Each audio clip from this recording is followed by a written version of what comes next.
একটা মুসলমানের বাচ্চা বলো যে উলঙ্গ ছবি দেখে, তারে একবার বলো যে এই বেটা তুই এটা কাকে দেখছ মোবাইলে, যে নারী তার বিবস্ত্র ছবি দেখছো, এটা তোর মা? এই না ফরমান ছেলেরা, আমি বুঝি না, আমরা তো চেহারা দেখলেই বুঝি। আমি দাঁড় করাই, নারী আসক্ত ছেলে দাঁড় করাই, মোবাইলে উলঙ্গ ছবি দেখো আমি দেখাই, আমি দাঁড় করাই।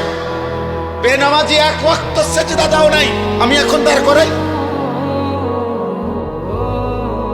আমি ইনশাআল্লাহ কোরআন সামনে বলবো, তো তুমিও কোরআন ধরে বলবা, কসম করে বলবা, আল্লাহকে কসম করে বলবা যে না, আমি নারী দেখি না, ছবি দেখি না, উলঙ্গ দৃশ্য দেখি না।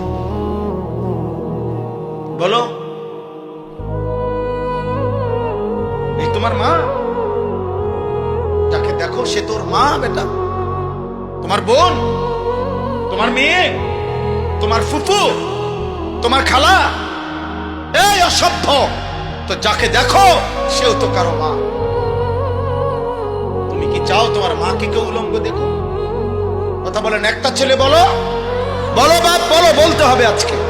বলো, তুমি চাও তোমার মাকে কেউ বিবস্ত্র দেখো? তোমার বোনকে, তোমার মেয়েকে, তোমার খালাকে, তোমার ফুফুকে? তাহলে তুমি কেন অন্যের মাকে দেখো? সে কি কারো মা না? সে কারো বোন না? সে কারো মেয়ে না? সে কারো খালা না? সে কারো ফুফু না?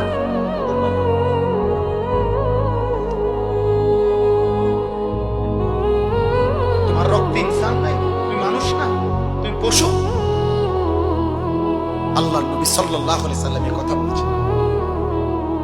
এই কথা নবীজি বলছেন। নবীজি, আমি তো বললাম না, রাসূলুল্লাহ সাল্লাল্লাহু আলাইহি সাল্লাম এক যুবককে এই কথা বলছেন। এই যুবকের এই কথা বলার পরে যুবকের কলিজায় এমন ধাক্কা লাগছে, যুবক বলছে, ইয়া রাসূলুল্লাহ, আল্লাহর কসম আমি আর কোনোদিন জিনার রাস্তায় পা বাড়াবো না। নবী তখন তার জন্য তিনটা দোয়া করে দিয়েছিলেন, আল্লাহুম্মা গফির যামবাহু ওয়া তাহহির কলবাহু ওয়া হাসসিন ফারজাহু। আল্লাহ আমার এই যুবকের গুনাহ মাফ করে দেন, আমার যুবকের অন্তর পবিত্র করে দেন, আমার যুবকের লজ্জাস্থানকে পাক করে দেন।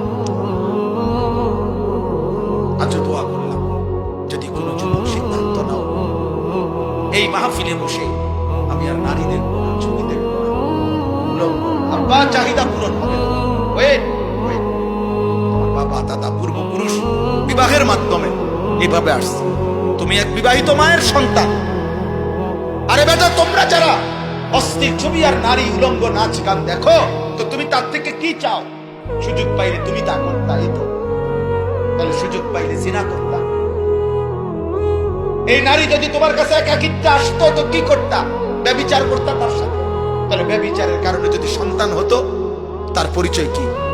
অথচ তুমি তো এক পবিত্র মা বাবা, স্বামী স্ত্রী, ইসলামের হুকুমে, আল্লাহর হুকুমে এক মা বাবা, এক নারী পুরুষ একত্রিত হওয়ার বরকতে তুমি পৃথিবীতে আসছো।